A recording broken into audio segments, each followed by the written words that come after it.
While writing an article about the history of FMV and kind of where it is going now, I found myself at a little lack of knowledge about the genre. So I thought it'd be interesting to sit down with a few people who maybe knew a little bit more about the genre than myself to get their thoughts on the 90s craze to what indies are doing with the genre now. So I set out to learn more. And well, you'll see from the video that I was able to sit down with Torple Dook, who's actually developing his own FMV-style game, Hand of Doom. Today, I'm here with Torple Dook, developer of Attack of the Murder Hornets, Chip Tips, Black Relic, and most importantly for this review, the FMV-inspired Hand of Doom. How are you doing today? I'm doing all right. All right. Well, I'm very excited to kind of learn a little bit about your enjoyment of the FMV games. So there was kind of like this sudden explosion of FMV games in the 1990s. Do you remember your first FMV? I'm thinking back now because when I was a kid, I wouldn't have paid any special attention to FMV. It would have just been like, oh, there it is. That's what that is. And it wasn't until FMV, like live action in like FMV stuff, live action and non-live action stuff was like not the norm anymore. Whenever it was like all CGI later on. Oh, okay, yeah. Then looking back, it became like, oh, that was actually a unique thing that used to be the norm. You know, I didn't play it when I was that age, but a game that I have played later that came out at that point was Jedi Knight Dark Forces 2, Okay, or Star interesting. Wars, whatever they called it, Yeah. with Kyle Katarn, which is an incredible game in its own right. Um, but the cutscenes are great. I love seeing just real life Kyle Katarn. It was incredible. I'm So, trying to think if there's any other ones that I remember. Like, I didn't play the Blues Clues game when I was a kid. I wish I did. I would have loved it. I didn't play like Harvester. I would have had nightmares my whole life. I'm trying to. I don't remember. I don't remember. I no, don't it's have a okay. good I answer. mean, I grew up kind of playing around those games really, and then it wasn't until really the last couple of years maybe that I kind of started going back myself and introducing myself to that kind of genre. So I do have to ask then, what kind of drew you to FMV? What drew me to FMV was specifically Chips Tips. Okay. Um, I had an idea for a stupid game that was just a Blue's Clues like knockoff that was like really blatantly like, yeah, it's Blue's Clues, we get it. It's stupid, you know. That's how my ideas work. Um, but I thought, well, who's going to be Steve? How do I do that? Like, I didn't want to show my face on camera at that point, but it was for a DreadX collection. It's like you have like a few weeks to make this game, and I was like, I guess I got to do it. I guess I got to buy a green screen or something. What? All right, geez. And then so I put on the stupid plaid shirt, and I was Skip, but it was just because I wanted to make Blue's Clues, and Blue's Clues happens to be FMV. I was like, I'll sure, that sounds funny. I'll do that. Um, I do have an appreciation for FMV and all that, but I wasn't like trying to make FMV. I wanted to Yeah. make, you know, a dumb kid show ripoff. And then from there, it was like for Hand of Doom, it was like, well, I mean, which I made Hand of Doom 1 first, whatever. Um, it was just like, I don't know, like I know how to animate and stuff, but I'm not good at it. I don't want to sit here and relearn how to like, do 3D animations or whatever. It would be funnier if I just was in the game. And Hand of Doom's original inspiration was, early 90s FMVs with their stupid clunky mechanics and the like little tiny like view window for the Yeah. game, which is great. It just like flies in the face of whatever we're like, doing today and trying to make things like nice and like user friendly. It's like, no, we don't care. Make the window really tiny. And a lot of those games had FMV. So like the Might and Magic, series like 6 and 7, I think, or have live action FMV a little bit. Um, and like I said, Dark Forces, a lot of games of that era, early 90s. And so doing Chips Tips and then Hand of Doom kind of together, I was thinking a lot more about it, and so it's like, let's just do more. Like it's really funny and goofy. That's one of the reasons I wanted to do it, actually. What made you decide to kind of flesh that out into its own like full game? Yeah. Um, this it's funny. Hand of Doom is made to like capitalize on a really specific kind of nostalgia of that early 90s kind of first person dungeon crawler game. I never played those games when I was a kid. I have no nostalgia.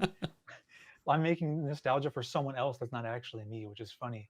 I really like those games, but they're not really nostalgic.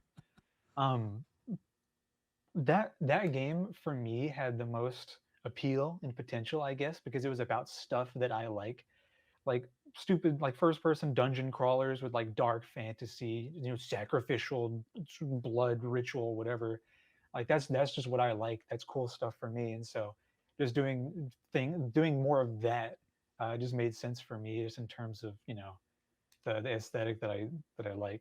The other half is Chips Tips. That's like the two halves of what I like is funny kid show, and then like dark sorcerer blood ritual. Um, one of the main, besides me liking it and wanting, just like seeing I saw the future of the game. I saw where it could go. Aside from just that, and me like having ideas for the game as a whole, um, that game was like the full version of that game was requested a lot by people on Twitter and on itch.io and stuff, messaging me for like 2 years since it came out. Like whenever the game came out, all the Steam reviews and the Twitter comments were just like, "Oh, please make a full version. I need to see more of this." And it's there's barely anything here. I barely managed to squeak this game out in like 3 weeks. It was supposed to be one. But no, for like up until late last year or something, people were still like, "Yeah, I hope you make a full version." No, that was this year. They told me that they were like, "I hope you make a full version," and I'm like, "I just posted a clip of the full version. You're commenting on the full version. Like, what do you mean?"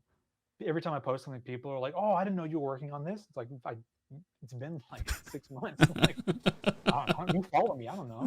This is on you at this point. What has been your like biggest hurdle developing Hand of Doom?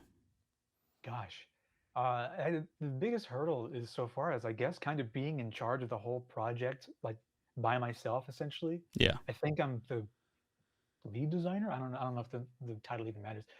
I'm like the guy in charge. I'm making the game and then saying, "Hey, this is really hard. I need help," and then getting other people to help me with the game, and just kind of managing a team, and kind of guiding the vision of the game towards the the fully realized version, and doing like kind of managing all that stuff at the same time while also trying to like make the game and code the spells and stuff is kind of a lot to do all at once.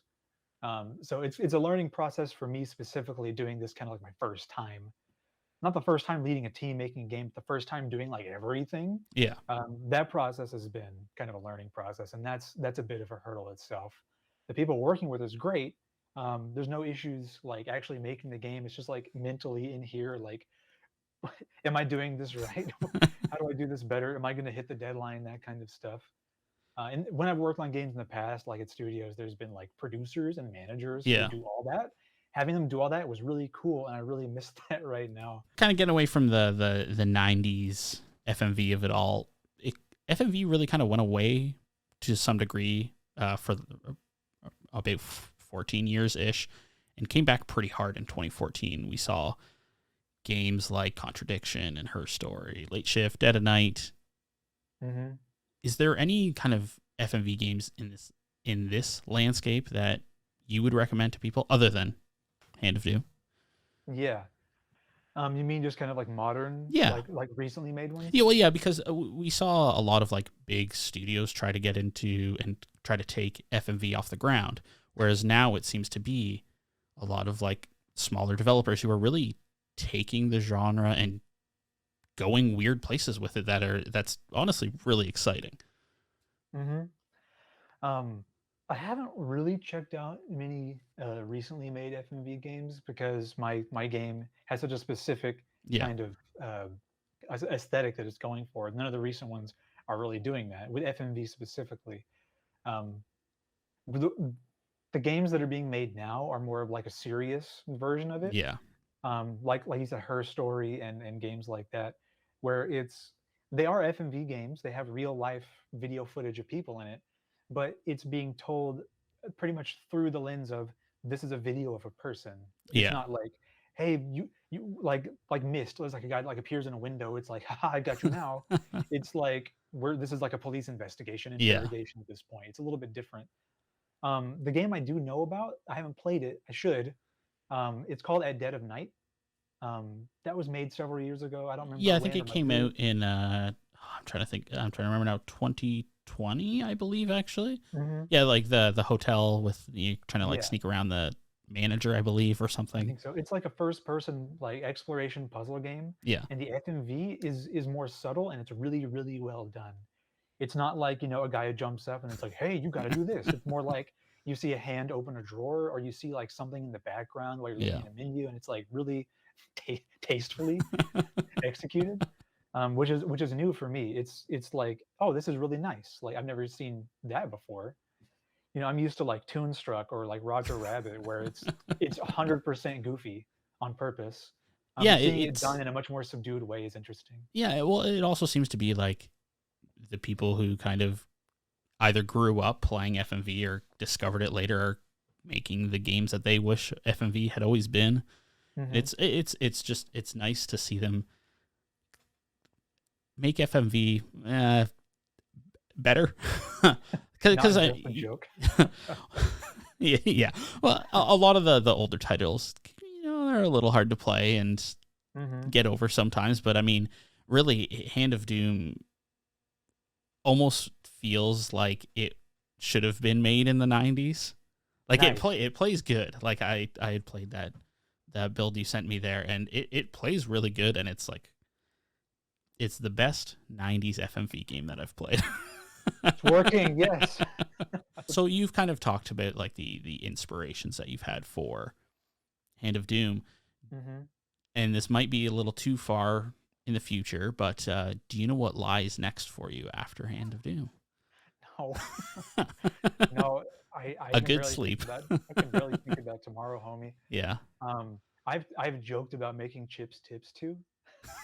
I don't know if anyone wants. I know people want Chips Tips too. I don't know if like DreadXP wants to pay me to make Chips Tips too. Is the thing. Um, Airdorf and I have plans for like a couple games, but Yeah. we made Earl's Day Off, a demo for that, a Okay. couple Yeah. years ago. It's the first thing I ever made as Torple Dook. And people have been asking, people have relentlessly been hounding us to make a full version of that for even longer than Hand of Doom. He's busy with Faith Chapter 3. I'm busy with Hand of Doom. We've talked about like once we're both done with our games, maybe we can get someone to pay us to make Earl's Day Off, which we would both love to do because Yeah. it's right up our alley and it's really stupid, goofy horror, which is the best kind. We have all kinds of we have ideas for like an Earl like sequel after that. Um, like I don't have any plans for anything after Yeah. this game, but there's a couple ideas floating around. I hope I have a job after this game is done. That'd be cool. Um, if Hand of Doom 2 ever happens, that would be sweet. Yeah. Um, it'd be cool to like take a game engine and make a sequel instead of making everything brand new for the first time every time. I'm used to it from the DreadX collections. I made like a different genre for every game I made, so Oh whatever, wow. it's all the same. So you've kind of posted videos of you in the costume, I guess is the right way to say it. I'm Yeah. assuming that's you in the Yes, costume. Yeah. it's all me. I'm the only actor I have access to. So is all of that handmade, The costumes? the costume?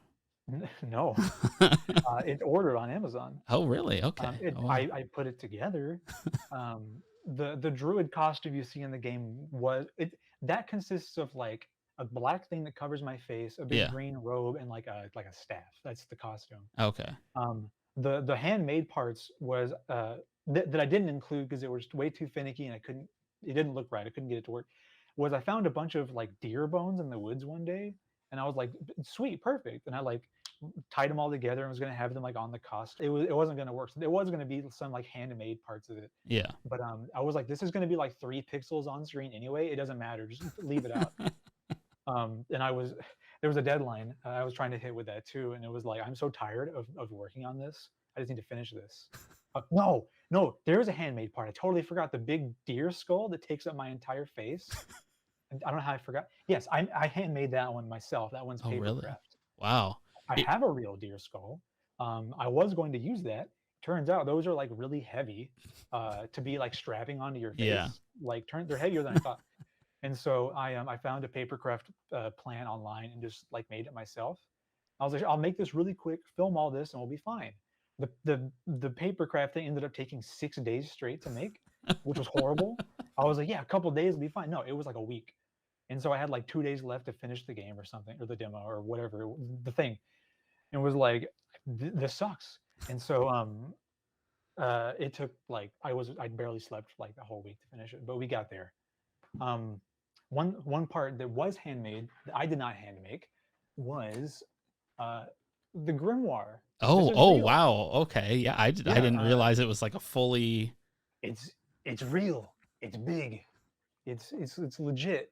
Oh, wow. This was made by Luna Arcana.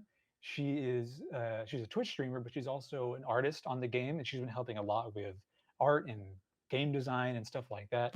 And I was like, hey, can you make a book? She was like, yeah, here. And it's really cool. Oh, wow. Yeah, I didn't even realize like all the. Oh, wow. And it's 3D. The hand comes out. It's awesome. And she also for the game she created like a in-game language, like a wizard language, which is it's just like a font, but it's cool. And then she used it right here. She wrote the word for magic in Lithuanian. Oh, wow. In the tomb font, because she's a big nerd. You can tell her I said that. Yeah, this is my favorite part. I really like this. I'm gonna keep this on my shelf forever. So far there's this that's been handmade, and then the costumes are like cobbled together from like Halloween store tier stuff. But it's fine. It's whatever. Hey, it works, right? It's homage to the originals. It was like the costumes in Harvester didn't cost anything. Oh God, no. So has it been hard to kind of film yourself in those roles? Yeah, a little bit. It's only hard because it's just me. Yeah. I'm like I'm doing the acting and the filming and the lighting and the costumes and everything by myself. That's a hurdle right there. I should have mentioned that. My wife is here, but I usually don't film until like late at night, and she's already in bed and stuff. And so it's like, well, it's just me. I got to go figure this out. And so it's specifically hard things to film were like anything, because I'm wearing, for the druid, I had that like black thing over my face so you couldn't tell it was me. And then I had the big deer skull, which was it wasn't a mask. I just strapped it to my face. And so there's no eye holes or anything. So it was like this, and I had like a black mask on, and it was like the camera was like 20 feet away with a little tiny screen, and it's like, I hope I'm in frame, okay.